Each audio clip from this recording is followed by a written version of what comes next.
हे बघा पानं साड्या या 3 दिवसात किती बुक झाले. काय करायचं मी झोपायचं का नाही एवढे बुकिंग घेतले. प्रकटला येणार आहे ताई म्हणतात आम्ही तुमची महालक्ष्मी साडी नेसूनच येणार आहे.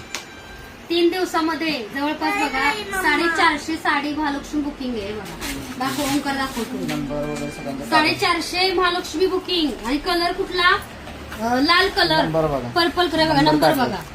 म्हणजे किती भारी. मुंबईचा इव्हेंट जर मुंबईचा सोहळा झाल्यापासून एवढ्या ताई बुकिंग केलं. शीतल ताईंकडे स्वामी प्रकट दिन आहे आणि प्रकट दिन निमित्त महाप्रसाद पण आहे, नामस्मरण सोहळा पण आहे.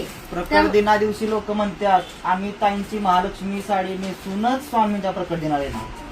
बघा म्हणजे ताईंच्या कलेक्शनची महालक्ष्मी साडी नेसूनच ताई प्रकट दिनला आपल्याकडे येणार आहेत. 20 मार्चला प्रकट दिन आहे. ज्या ज्या ताई येणार आहेत जसं की नागपूर, नाशिक, कोल्हापूर, सांगली, मुंबई, सातारा, त्यांनी तसं नाव नोंदणी करा. महाप्रसादाचं आयोजन आपण करतोय तर कसं तुम्ही येणार असाल तर तशी अरेंजमेंट करता येते. त्यामुळे बघा पहिल्यांदा नाव नोंदणी करा.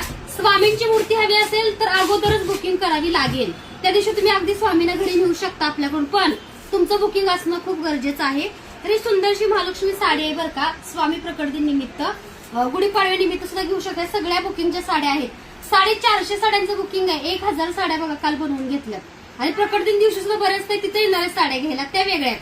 त्यामुळे तुम्ही सुद्धा स्वामी प्रकट दिनानिमित्त शीतलताई कलेक्शनची महालक्ष्मी साडी घालून प्रकट दिनला शीतलताईकडे पुण्याला नक्की या. धन्यवाद.